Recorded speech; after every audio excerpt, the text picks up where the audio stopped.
us over lunch. That's probably the toughest time to step away. I saw pizza and everything out there, so hopefully you guys had a bite to eat before you came to this session. My name is Veronica Altimus. I'm a manager with PwC. I'm going to let my colleagues introduce themselves before we kick off the session.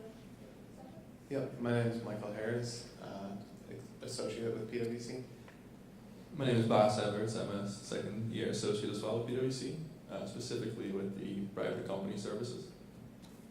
Perfect. So we're really not going to spend very much time today looking at us and looking at a PowerPoint. This is going to be an interactive session. You guys are going to be working in groups, and then we'll be talking as a big group as we finish up exercises. So the point of our session today is to teach you guys and really let you guys experience a methodology that we use in all of our projects at PwC called design-based thinking. So this is really a way for you to tackle any problem, whether it's a problem in a college class, in one of your high school classes, or one day in business. The problem that we're going to tackle today is how do we help students pay more attention in the classroom to the teacher and maybe less attention to their cell phones. So that's going to be our problem statement. How do we engage students in the lesson and get them off of their phones? Design-based thinking is really a method where we're going to go through these 5 steps of trying to understand the problem. How do we help students focus on the class or the teacher and not the cell phone? And then you guys are going to come up with your ideas. What are some creative ways that we can solve this problem? Yeah, and you have to think about design thinking as not as a linear way of thinking, which is something that us in PwC and accounting get very stuck in sometimes. We see a problem and we want to create a solution for it, and a lot of times for us there's only one answer and there's one way. You have to think about design thinking in a sense where you have your issue, and in this case it's going to be how do we resolve students not looking at their phones, but you constantly go back and forth between, okay, this is the issue, this is going to be potential solutions, is that going to work, you're going to talk to your peers about it, and then you got to go back and refocus on it. So it's going to be a constant back and forth today. And then the process behind it, we'll pause at certain moments to talk about it, and hopefully at the end we can take something away from it that you can apply in school and business, any kind of problem you might have. So to start this off, I believe there's about 40 of you guys. We have 8 flip charts. We're not going to do 2, and well, I can't do math right now. Can we do 5 or 6 per flip chart board? I know you guys don't know each other and you're all in your friend groups or not, but try to get 5 or 6, and if you are struggling, I will appoint you to a flip chart. Okay, so if everybody can go to a flip chart and try to keep your groups to about 5 or 6.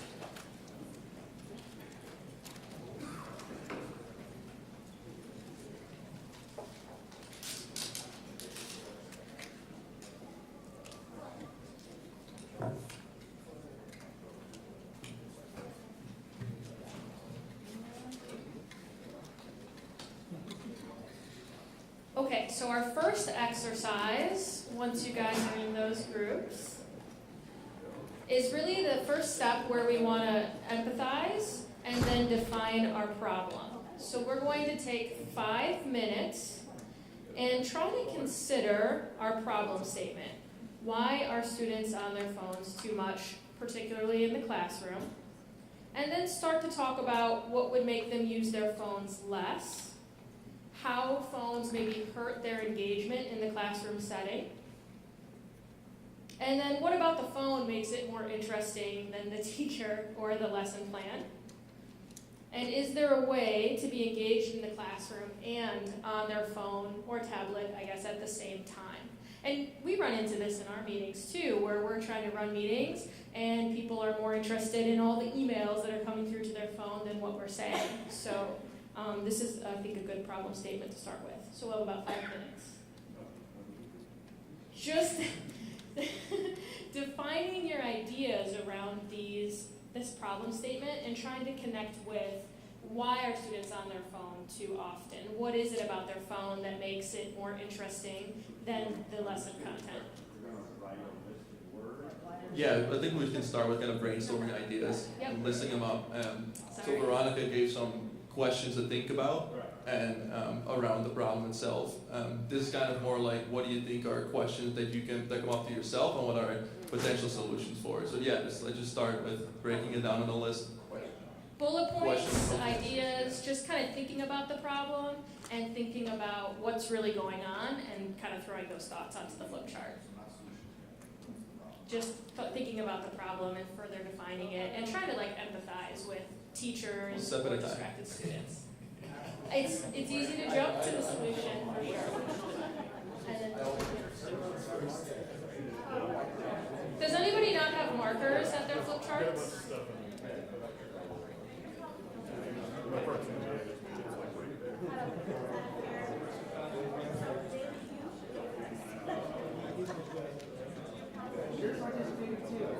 I'm just here for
Yeah, it's right here. This is Michigan. This is where we are. Yes. Okay, this is Michigan. This is like the lower peninsula, and we are. Yeah. Detroit is here.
And another problem in email is well, that's right. Like people don't really take notes, like take a lot of pictures before, or maybe they just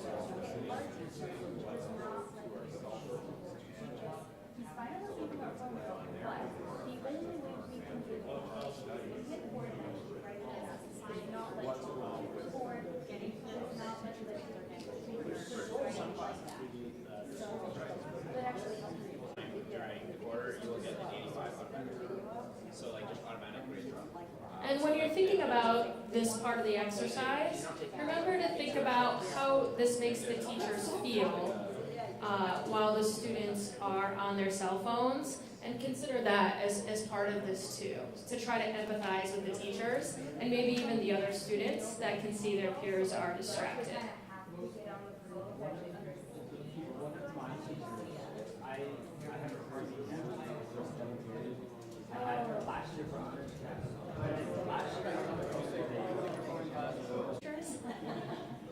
And so now what we're going to do is we're going to go back and forth and let one or two people from each group just share some of their top thoughts before we go to the next step, which is where a lot of you want to go right away, which is, well, what's the solution?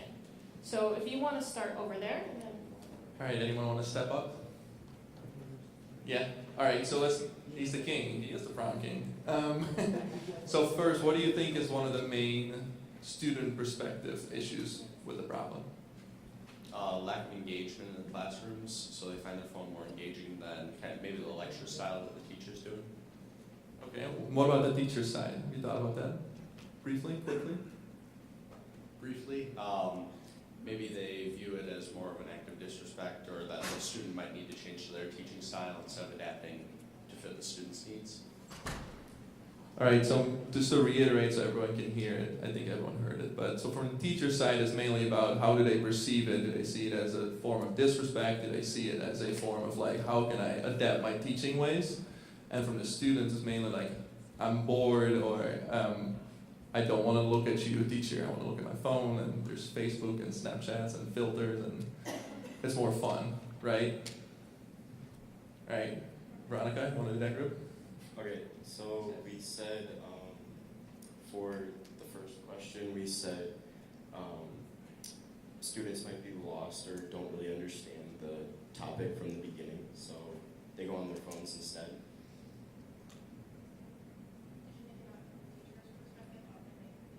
Not really. that's nice of you guys. No one cares about the teacher. No, poor teachers. No one does. All right, hopefully you care about the teachers. Thank you. Good job, guys. So, from the student's perspective, it's kind of just a normal thing, and with like high school, it's very important to make sure you're with everyone else. So with other people doing it, everyone else wants to, and it's kind of just like a monkey see, monkey do type of a thing. And for the teachers, it's kind of, at least in my experience, it's just a thing that happens and is disregarded for the most part. It's a thing. Yeah, they just accept it overall. Thank you. Alright, so, one of the problems that we think there is in classrooms is that there's often a very huge range with sort of the difficulty level of a class. So an honors course might have a very high variance of sort of skill level. And so the kids who find it too easy will often be on their phones. The students who find it too hard might be frustrated, so they might just decide to play on their phone and forget about it. There's little incentive to pay attention, so if you are frustrated and just want to forget about it, oftentimes you can just learn the material outside of class by using something like a note packet, or just talking with your friends at lunch before the class. Some students just don't care about their grades. There's also a lack of sort of consistency about the punishment in schools. So one teacher might be very strict with cell phones, and some might be very lax with their sort of rules. So maybe in first hour, a student gets very into their phone and decides they want to carry on their discussion into second hour. There's instant gratification with the phone, of course, so if you're not occupied or not interested in class, it's much easier to just browse your friend's Snapchat feed or browse Reddit or something similar. Did you think about the teachers and how the teachers feel? Think about it too much, but it does go back to respect. I know the teachers have said that personally to their classes and how they feel about phones being a sort of issue of respect between them. Okay, that's good. You could jot that down too, just so we remember it. We're forgetting all about the teachers today. All right, you want to be ready? Okay, next group. That's us, I guess. And part of the stuff that we said was that proximity to the phone often leads to us wanting to just immediately see what's on there. It's the connection that you can talk to other people easily while the teacher's just droning on during class, you're bored. Also part of it is that there's only one teacher speaking. So since it's the same tone of voice and all of that, there's nothing to really bring your attention back to the teacher. So actually we were talking about this during presentations with like students or something. If students alternate a lot, you just end up paying attention more to them naturally. So if there was like, if students could also speak along with the teacher or something, that would help a lot. And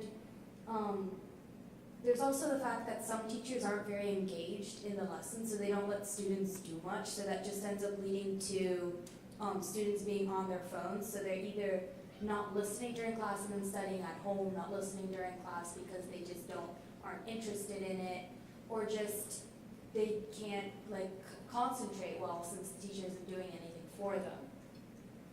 So. Teacher side as well? We said that like the teachers have like a need to be in charge because that's kind of what they've been taught in college. So like one of the older people was talking about how the teachers were taught in college that they had to be in charge, and how like back in like 10 years or so ago it was easy for them to do that since there was kind of nothing to take away students' attention. And then now students have the phones, so it's harder for them to keep like control of the class. And that like all the work that they put in is just going nowhere, and it's all for nothing, and there's no respect to the teacher. Nice. Good points. Thank you. Okay, so we decided that the kids go on their phone because they're bored, they want to see what's new, they want to look up something more interesting because no one likes school. Phones are more interactive and they give you instant gratification. And then the teachers, they feel like they're failing because everybody's on their phone, they're not listening, and they fail on the tests, and that makes them upset.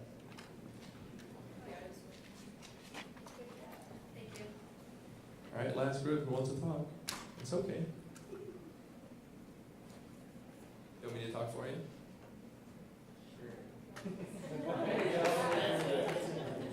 So there's definitely the student's perspective where they think school isn't as important, or they don't understand why it's important. And I guess from a teacher's point of view, they're just trying to teach the material, and that's partly why maybe they don't understand that students don't maybe care or don't realize why school is important.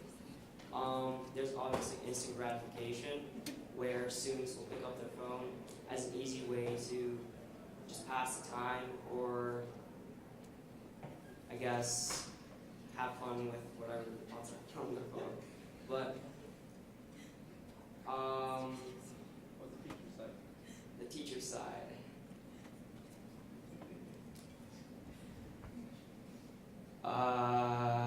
Haven't really thought about that much, but I guess, yeah, teachers might feel like, what's the point if students aren't paying attention? So I guess the lack of disrespect among students causes teacher to feel like they don't really need to keep teaching this material if they don't want to learn it. And I guess that's it, yeah. Thank you. All right, so a lot of good ideas, guys, like a lot of them. So the next step to the exercise, you guys can all tear off your piece of paper or flip it over, whatever you want to do with it. The next part is to kind of combine all these thoughts. So we have a teacher representative Oh, that there would we go. like to help you guys think about how it makes the teachers feel. Well, less than feel than objective, right? So you guys come to my class because I have something that I'm supposed to convey to you, some piece of information. Usually it's a lot of information, and as was pointed out in our group, a lecture is the easiest way to dump a bunch of information on you. It's also, for teachers who are hard-pressed and don't have a lot of extra time, a quick way of doing so, right? I would like to engage you on the way your phone engages you, with lots of shiny pictures and animations and fun stuff and new stuff, but I don't have a team of programmers behind me to do that for you, right? So the objective on the teacher is to focus your attention on something and to convey that information to you in a way that it somehow sinks in, okay? So when you're designing solutions to this, you have to look at the person who's going to implement the solution, and half of that person is the teacher side. Thank you. That was perfect. That's a great lead Yeah, in. I learned a lot. That's a great lead into the next step. Yes. So our next step is ideate and prototype. So this is really going to be where you guys have defined the problem. You've talked about the content maybe being less than engaging, perhaps a little bit boring, or people not understanding, or phones just being a lot more entertaining. So the next step is in these small groups for you guys to think about the solution. And don't limit yourself to just words. Bonus points for actually drawing your ideas as a prototype for a solution. And then remember your teacher's comments. You have to help the teachers help you stay engaged in the classroom and learn this content because you really probably will need it later in college or in work. Yeah, so think about drawing as like, you can use boxes, it doesn't have to be pretty, it's not, don't draw a school. But think about it more in an abstract way. So whatever way you think you can convey your idea the best, that's gonna be the best way. And then we're gonna give you guys 10 minutes. I'm gonna set a timer, and then we'll regroup. And you will have to present this back, so keep that in mind, that you'll be presenting this back to everybody. So keep it fun and artistic and not just bullet points.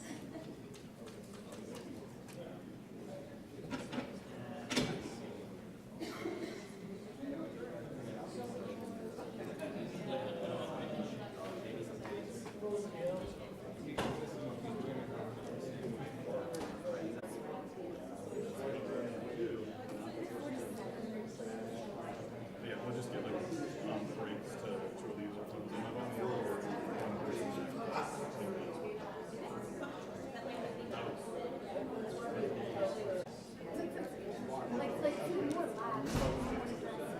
Don't just sit.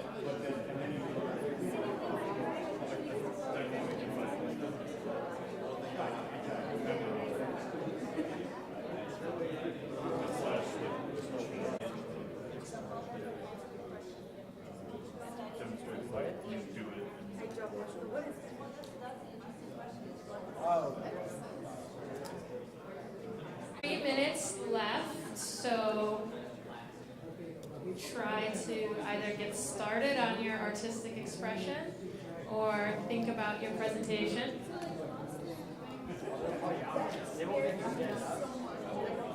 Seconds. Final touches on your great work of art.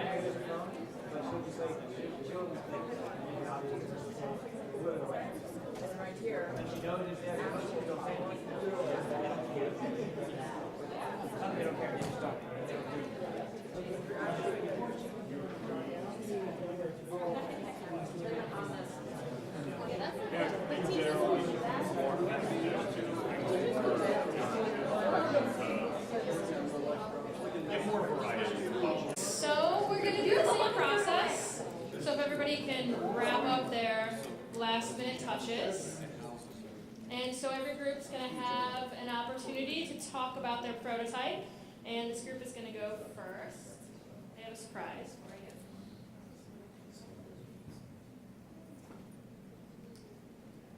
Okay, so before we start, we have like a short skit we wanted to do. So, and then you'll know when the skit is over. We're doing 2 of them. They're going to be really short. And then you'll know it's over when one of us says scene. So. Okay, class. So today we're going to be learning about this. So, yeah. Instead of doing it the normal way I would do it by speaking in front of you, you guys seem really bored, so we're going to do a video. So here's this video, and play. It is by Bill Nye, the science guy. See.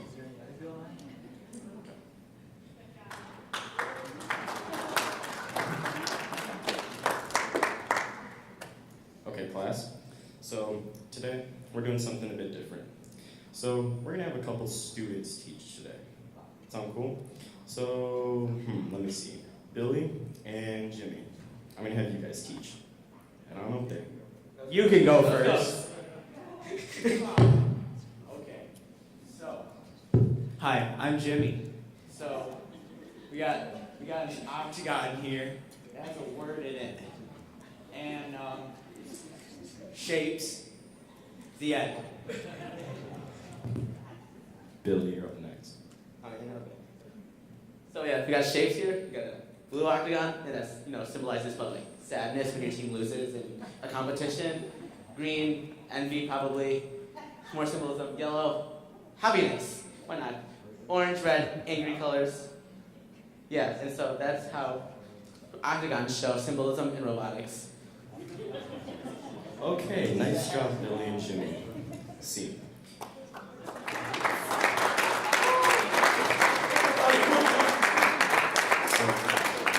Yes, I am aware they are hexagons.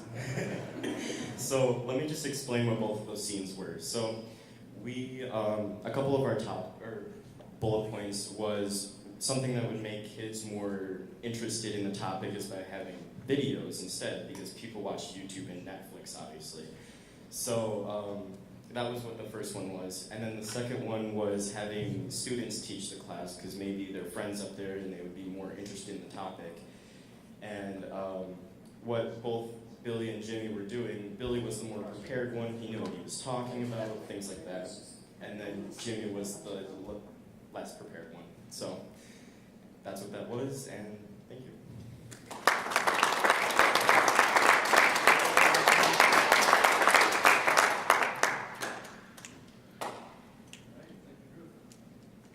Is this on? Okay, great.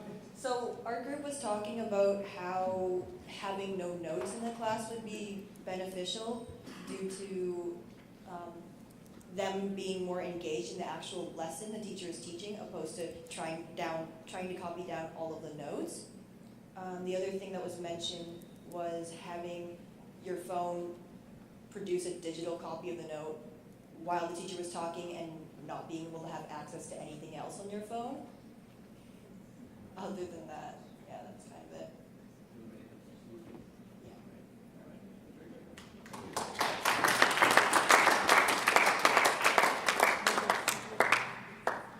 All right, I'm a little bit disappointed I don't have a little skit for you guys, but I'll do my best to explain this. So we thought we could incorporate technology into the classroom. So this is already sort of being done on a very small scale in classrooms, like review games, like Kahoot. So like in French class, I know I will take out my phone, boot up the website, and enter the class code, and we will play sort of a review game. So questions will be shown up on the projector, and we get to answer and see who does better. Whoever wins gets candy. I like Snickers. So, and there's other online tools too, not just Kahoot. I think our AP chemistry classroom sort of teaches online through videos, and actually we'll sort of get to that later. But I can't name all the online tools right now. I'm not really a teacher, but and so with online tools sort of comes self-paced learning. So one of the issues we really thought of was that some students learn faster than others, and thus are either less engaged or too frustrated. If you tell students to teach themselves at their own pace, like just giving the students some Chromebooks and some videos in the classroom, they will absorb the information, and if they have any questions, they'll just come ask the teacher. So the teacher will sort of play the role as a tutor rather than an actual teacher. So students will get the help they need instead of students who don't need this same explanation. We also need to remove the stigma, I feel, from using the internet as a tool. I know in my geometry classroom last year, if we ever didn't get to something in class or somebody had any questions, we would be encouraged to look it up online.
that self-teaching is increasing the number of levels of learning so that the students can learn at a pace that's more comfortable with them. That's all.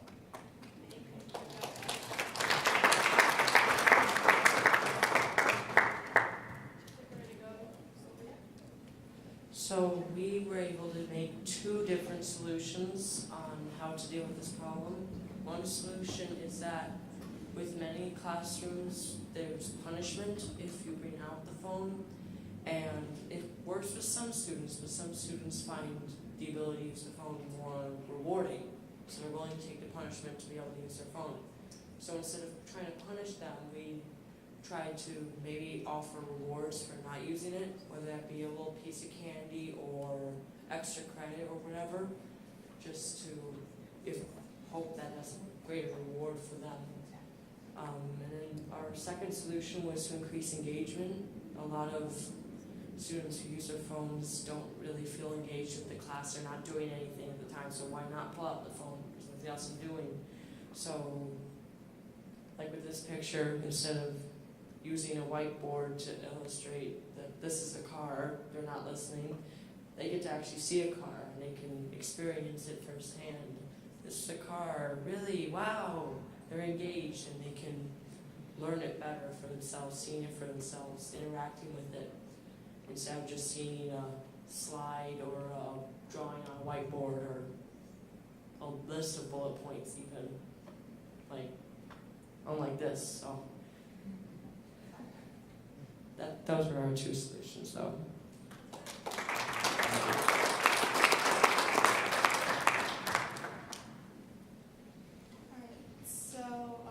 One of our ideas was to have a contract between the students and the teachers so they can understand each other, like their goals and what they want to get out of the class and each other.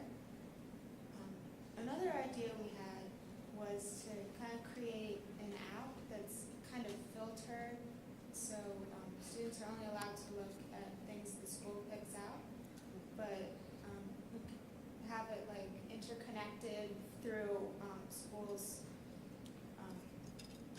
maybe even across the country, so students can talk to other students about their classes or something interesting they found on the app.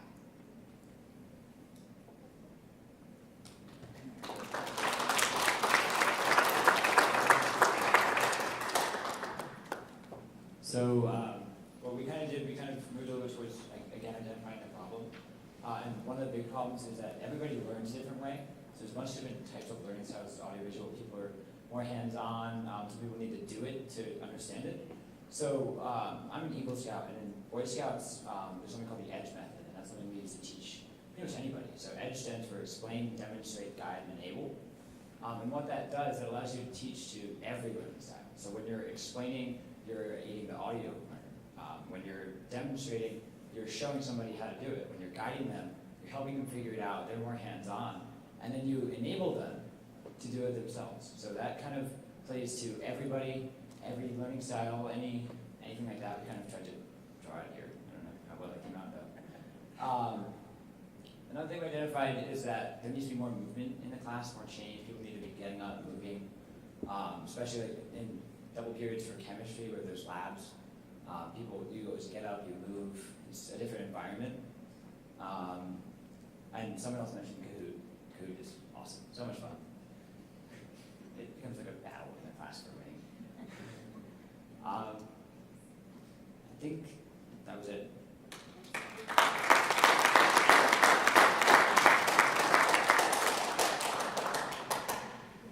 Well, all right, we kind of came up with a bunch of things. So one thing is you can sort of designate a phone time in the classroom. Like if everyone stays off their phone for all but the last 10 minutes of class, then the class gets to go on their phone for the last 10 minutes. And a bunch of other people also said, but things like Kahoot, where you're not just looking up at the board and taking notes on something, you're actually actively using your phone or anything like that to participate in class and in some sort of competition against others, maybe for rewards. One strategy is calling out students.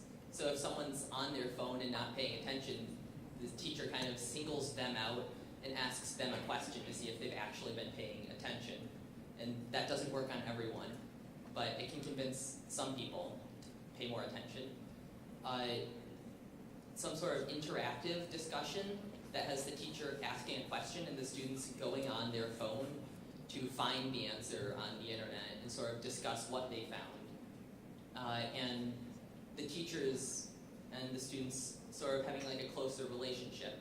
Because if you think of your teacher as less like someone who's just telling you information, that sort of thing, and more like someone who you can legitimately come to with concerns and questions or just as a friend, you're going to be a lot more likely to listen to them. And we don't really have it up here, but also making it so that the class relates more to something that you'll be doing in real life. Because a lot of people don't like classes like math because they find it boring and they just don't see how they'll ever use like solving for X in real life.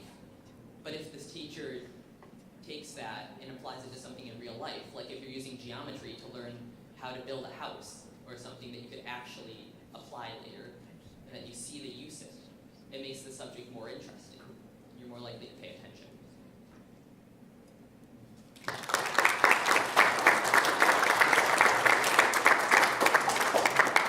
So due to all the beautiful sketches and drawings, we're running a little out of time. But just for the sake of finishing, I guess, the concept of design thinking, how many of you would, by raising your hands, would go back to your prototypes and redo certain things based on what you've heard other people talk about? So I think it's safe to say everyone would go back and redo something. And I think that's the beauty of design thinking as a whole. Just kind of go through the steps. We define the problem for you, so we're kind of jumping around. But then we emphasize with all the different sides of the issue from the student and the teacher. We started getting ideas out as a brainstorming session, and then we created prototypes, and the only thing we can do right now is test it. Unfortunately, now some teachers might implement some ideas, probably not. But the beauty of design thinking is it's not a linear way. You constantly go back. Many of you must have rethought about the issue when you were thinking about the solution. And that's something we want to give with in this basic problem solving. You can implement it to any issue you have, if that's engineering related, if that is working with people related. It's a method of thinking that you can always implement with everything. For the sake of time, we have a few minutes left. Any questions in general about this exercise? Any feedback for us that you want to share with us? What you like, dislike? Find this way of working a problem to help you think about a problem and a solution. Is this something you might use? Yeah, you guys like it? Good. Any other questions or concerns? I don't know. Nothing?